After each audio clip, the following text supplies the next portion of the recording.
Hello everyone. Let me introduce myself first.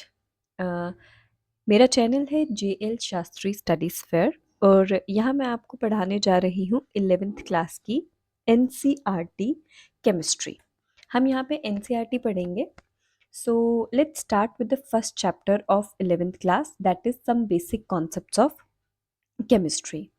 सबसे पहले पढ़ने से पहले हम इस चैप्टर की थोड़ी सी इंट्रोडक्शन लेंगे कि इस चैप्टर में हम एक्चुअली में क्या-क्या पढ़ने वाले हैं।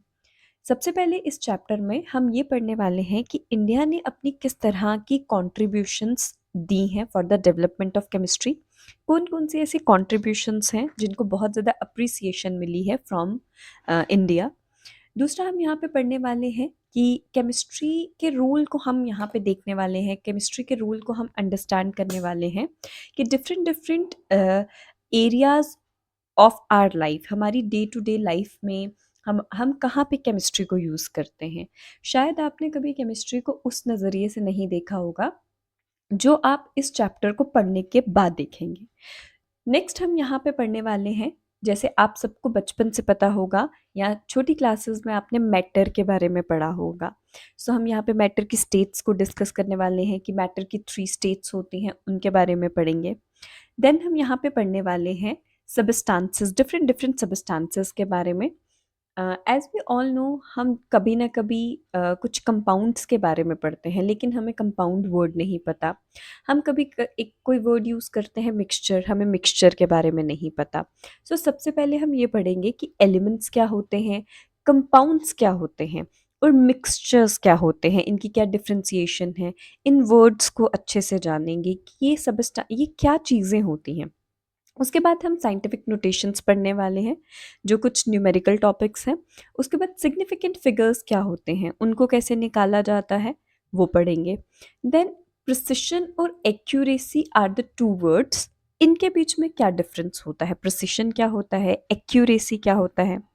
अगर मैं आपको बताऊं कि जैसे आपको पता है कि आप अभी आप हायर क्लासेस में प्रैक्टिकल्स करते हैं, है ना? तो प्रैक्टिकल्स में हम प्रैक्टिकल वैल्यूज़ निकालते हैं। उन्हीं वैल्यूज़ से रिलेटेड जब हमारा रिज़ल्ट आता है, तो उनमें हम कुछ 2 टर्म्स यूज़ करते हैं जिसको हम प्रिसिशन और एक्यूरेसी बोलते हैं। तो इन वर्ड्स के बारे में पढ़ेंगे।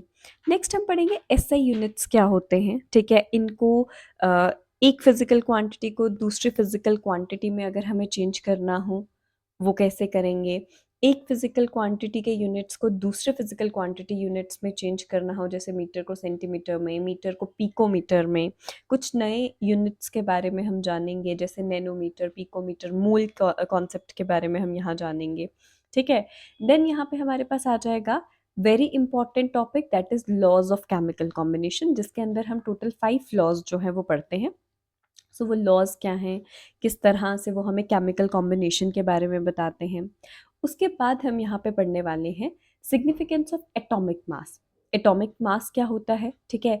एवरेज एटॉमिक मास क्या होता है, मॉलिक्यूलर मास टर्म क्या होती है, फॉर्मूला मास क्या होता है, इन टर्म्स के बारे में अच्छे से जानेंगे। देन जैसे मैंने आपको ऊपर अभी बोला मोल, तो हम यहाँ पे मोल के बारे में पढ़ेंगे, मोल कॉन्सेप्ट के बारे में जानेंगे एंड मॉलिक्यूलर मास क्या होता है उसके बारे में जानेंगे। देन अगेन हमारे पास कुछ न्यूमेरिकल टॉपिक्स आ जाते हैं, जिसमें हम देखते हैं कि मास परसेंटेज अगर हमें किसी भी एलिमेंट का निकालना हो, जैसे अगर मैं आपको बोल रही हूँ अबाउट NaCl, जो कि शायद आपको पता होगा कि NaCl इज़ अ कंपाउंड जो घर में हम यूज़ करते हैं as a common salt, as a table salt, है ना?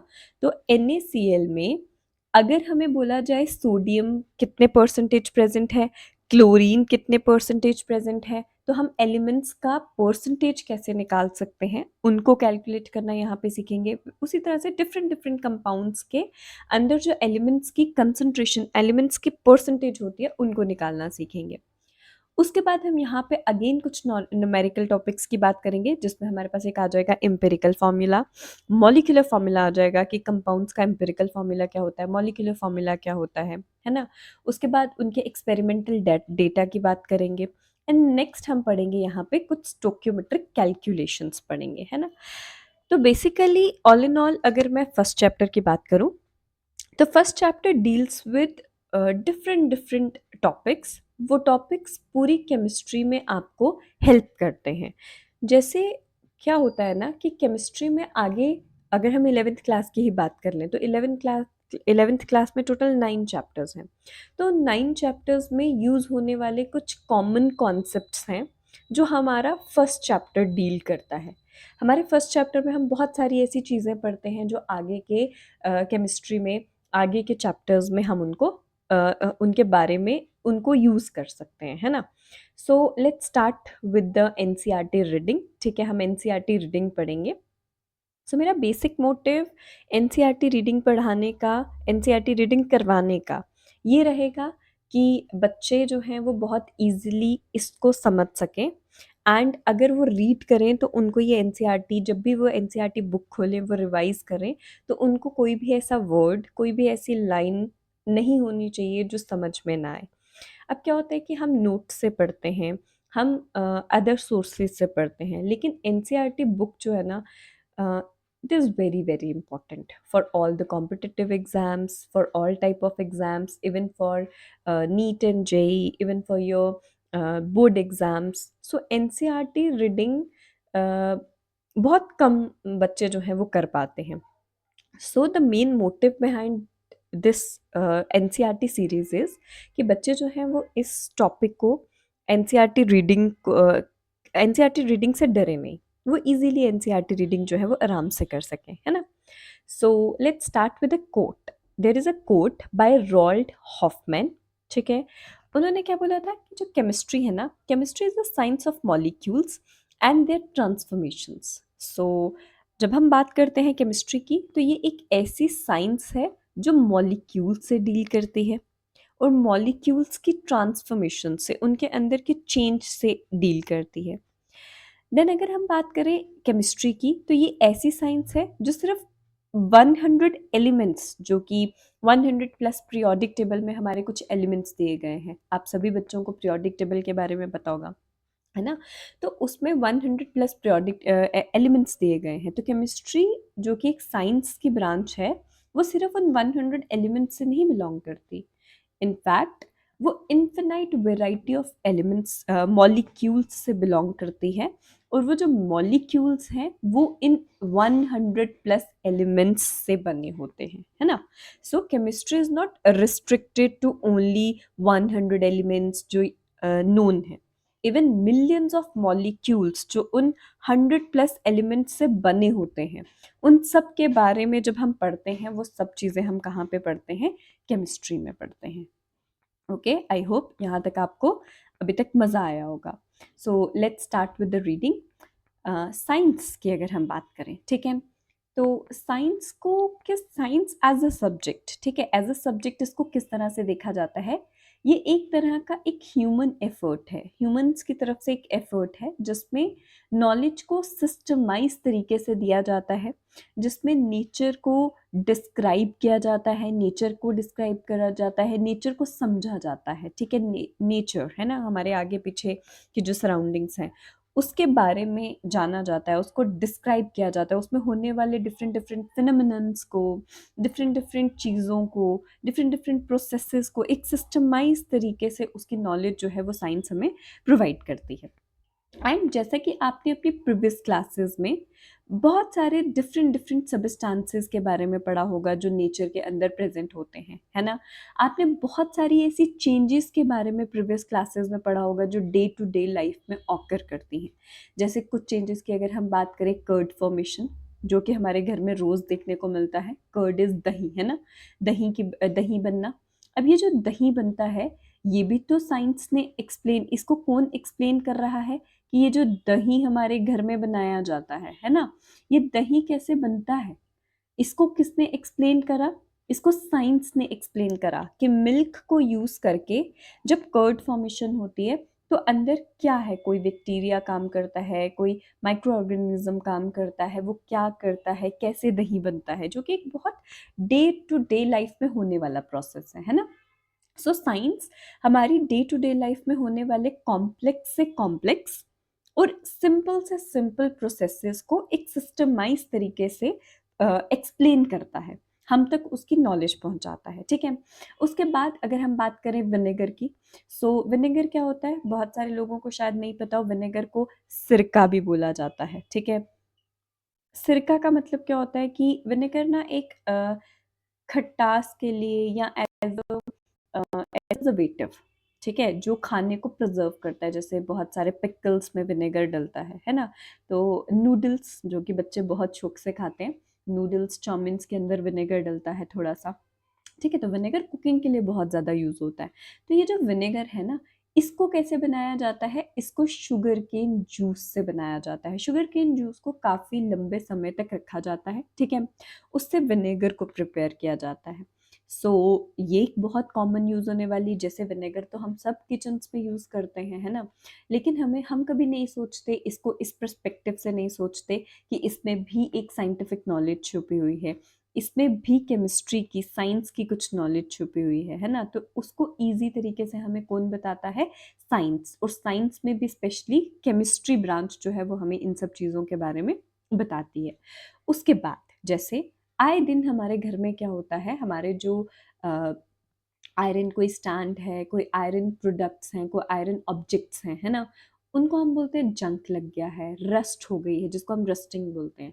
इस रस्टिंग को, आयरन की रस्टिंग क्यों हो जाती है, आयरन क्योंकि अगर देखो हमें किसी चीज़ के क्यों के बारे में पता होगा ना, कि जैसे ये चीज़ जो है वो क्यों हो रही है, तो हम वहाँ पे सॉल्यूशंस ढूंढ सकते हैं कि इसको कैसे प्रिवेंट किया जा सकता है। तो उसी तरह से साइंस ने हमें ये बताया कि आयरन की रस्टिंग क्यों हो रही है ना। जब उन्होंने हमें ये एक्सप्लेन किया तो हमने ये तरीके ढूंढे कि आयरन की रस्टिंग को कैसे प्रिवेंट कर सकते हैं। और रस्टिंग ऑफ आयरन हम आगे पढ़ने वाले हैं, ठीक है, आगे के चैप्टर्स में हम रस्टिंग भी पढ़ेंगे। ये तो हम सिर्फ एक इंट्रोडक्शन पढ़ रहे हैं कि साइंस ने, केमिस्ट्री ने हमें आयरन की रस्टिंग क्यों होती है उसके बारे में भी बताया, ठीक है। तो ये बहुत सारी ऐसी चेंजेस थी जो हमने पढ़ी, जो हम डे टू डे लाइफ में बहुत बार देखते हैं, अपने आगे पीछे होते हैं ना।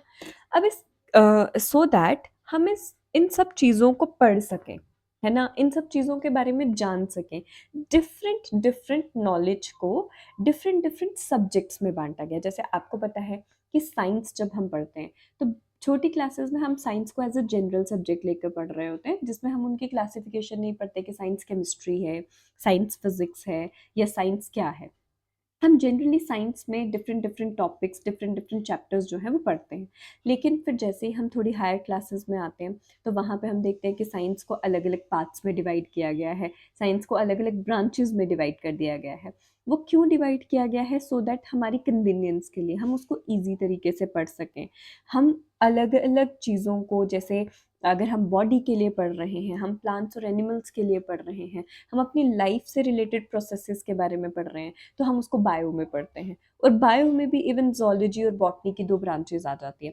सिमिलरली जैसे हमें यहाँ पे केमिस्ट्री को डील करना है तो हम यहाँ पे केमिकल सबस्टेंसेस के बारे में पढ़ते हैं, हम यहाँ पे केमिकल चेंजेस के बारे में पढ़ते हैं कि different different different different compounds में, डिफरेंट डिफरेंट चीज़ों में किस तरह की केमिकल रिएक्शंस होती हैं, है ना, तो उसको हम केमिस्ट्री में पढ़ते हैं। उसी तरह से हम फिजिक्स पढ़ते हैं। तो इसलिए ये क्यों है, क्योंकि हम कन्वीनियंस से पढ़ सकें हर प्रोसेस के लिए साइंस को अलग अलग हिस्सों में डिवाइड किया गया है, ठीक है, सब डिविजन की गई है। जैसे केमिस्ट्री हो गई, जैसे फिजिक्स हो गई, जैसे बायोलॉजी हो गई, जैसे जियोलॉजी हो गई। Geology is related to earth science, ठीक है, जिसमें हम क्या करते हैं, अर्थ में होने वाले डिफरेंट डिफरेंट फिनोमेनन्स के बारे में जो है वो पढ़ते हैं, ठीक है। तो वो आ गया हमारे पास जियोलॉजी, है ना। ओके, सो नेक्स्ट हमारा जो बहुत इंपॉर्टेंट चीज़ आ जाएगी, जैसे अब आप देखो, अगर आप केमिस्ट्री स्टूडेंट्स हो, आप 11th क्लास में हो, तो केमिस्ट्री वहाँ पे आप एक एज अ मेन सब्जेक्ट पढ़ते हो, फिजिक्स पढ़ते हो, केमिस्ट्री पढ़ते हो। तो माय डियर स्टूडेंट्स, सबसे पहली चीज़ जो आपको पता होनी चाहिए वो ये होनी चाहिए कि अगर आप कोई सब्जेक्ट पढ़ रहे हो और सबसे पहला क्वेश्चन कोई आपसे ये पूछ ले कि भाई what does that subject means, how will you define that subject. अगर मैं आपको केमिस्ट्री पढ़ा रही हूँ तो मुझसे कोई अगर सबसे पहले ये क्वेश्चन पूछता है कि व्हाट इज केमिस्ट्री, तो how will I explain in easy language, as easy as possible.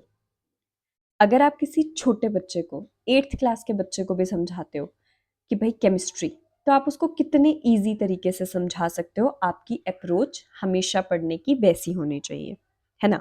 So let's talk about what is chemistry.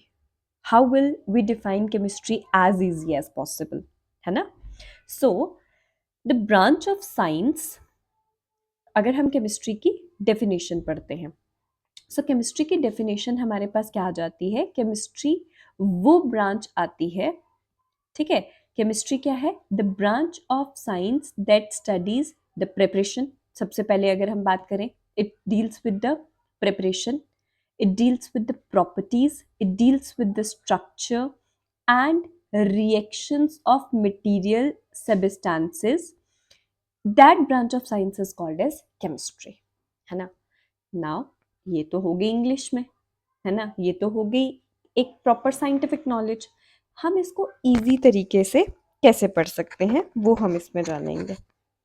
So chemistry science की वो ब्रांच आती है जिसमें हम ये पढ़ते हैं कि कैसे प्रिपरेशन, हमारे पास डिफरेंट डिफरेंट मटेरियल सबस्टांसेस हैं, डिफरेंट डिफरेंट। जैसे अभी आपको हो सकता है कि आप बोलो कि मटेरियल सबस्टांसेस क्या हो गए अब, है ना, क्योंकि हम हमेशा ये मानकर चलेंगे कि कोई भी बच्चा जो आ रहा है, मे बी उसको किसी को ये चीज़ पता हो और किसी को कुछ चीज़ें ना भी पता हो। और जैसे मैंने आपको पहले भी बोला कि मेरा मेन मोटिव रहेगा कि इसमें आने वाले हर एक वर्ड के बारे में आपको पता होना चाहिए, है ना। सो मटेरियल सबस्टांसेस को ज़्यादा मुश्किल ना समझते हुए, अगर मैं आपको बोलूँ कि हमने 10th तक पीरियोडिक टेबल पढ़ा है ना, पीरियोडिक टेबल में हम डिफरेंट डिफरेंट चीज़ें जिनको हम एलिमेंट्स बोलते हैं, है ना, पीरियोडिक टेबल के अंदर एलिमेंट्स होते हैं।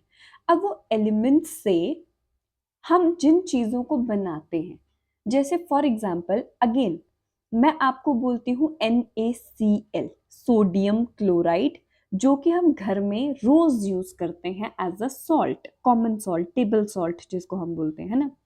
अब ये सोडियम क्लोराइड में सोडियम है, क्लोरीन है। ये सोडियम और क्लोरीन तो बेसिकली पीरियोडिक टेबल के दो एलिमेंट्स हैं। तो ये sodium chloride is a material substance. हम इसको क्या बोलेंगे अभी एज पर आवर डेफिनेशन, हम इसको बोलेंगे मटेरियल सब्सटेंस। तो ये सोडियम क्लोराइड कैसे बना, इसकी प्रिपरेशन कैसे हुई, है ना, या कैसे कर सकते हैं हम, इसकी प्रॉपर्टीज क्या हैं, इसका स्ट्रक्चर कैसा होता है। देखो भाई, अब ये बात आ गई कि भाई सोडियम क्लोराइड का स्ट्रक्चर भी होता है ना। तो हम यहाँ पे डिफरेंट डिफरेंट सबस्टेंसेस के स्ट्रक्चर्स के बारे में पढ़ते हैं, तो स्ट्रक्चर कैसा होता है एंड उनकी डिफरेंट डिफरेंट रिएक्शंस के बारे में पढ़ते हैं। जैसे सोडियम क्लोराइड अगर किसी भी तरह की कोई रिएक्शन करता है। अब जैसे आपको पता है chemistry is a branch, chemistry is a science of reactions, chemistry is a science of chemical reactions. इसमें हम सिर्फ केमिकल रिएक्शंस पे फोकस करते हैं। हम आगे चलकर बहुत सारी केमिकल रिएक्शंस पढ़ेंगे, है ना। तो हम यहाँ पे डिफरेंट डिफरेंट सबस्टेंसेस की केमिकल रिएक्शंस के बारे में पढ़ते हैं कि वो किस तरह से रिएक्ट करते हैं, ठीक है। सो ओवरऑल इस ब्रांच को, जिस ब्रांच में, साइंस की जिस ब्रांच में हम इन सब चीज़ों के बारे में पढ़ते हैं, उसको हम क्या बोलते हैं, केमिस्ट्री, है ना। तो आई होप कि आप बच्चों को, कोई भी बच्चा कोई भी बड़ा आपसे अगर केमिस्ट्री के बारे में पूछ लेता है कि भाई आप केमिस्ट्री पढ़ते हो, तो ज़रा केमिस्ट्री को तो एक्सप्लेन करो, तो आप उनको बता सकते हो कि इसमें हम डिफरेंट डिफरेंट सबस्टांसेस की प्रिपरेशन कैसे होती है, प्रॉपर्टीज़ क्या है, उनका स्ट्रक्चर क्या होता है, वो कौन कौन सी रिएक्शंस अंडरगो करते हैं, उन सब चीज़ों के बारे में जिसमें पढ़ते हैं, या जो सब्जेक्ट इन सब चीज़ों के बारे में डील करता है, उस सब्जेक्ट को हम क्या बोलते हैं, केमिस्ट्री, है ना। सो आई होप आज के लिए इतना काफ़ी है। कल हम फिर स्टार्ट करेंगे with the development of chemistry. आज तो सिर्फ मेरी एक इंट्रोडक्शन वीडियो थी। I hope you like it. If you like it, please do share and do comment. Thank you so much.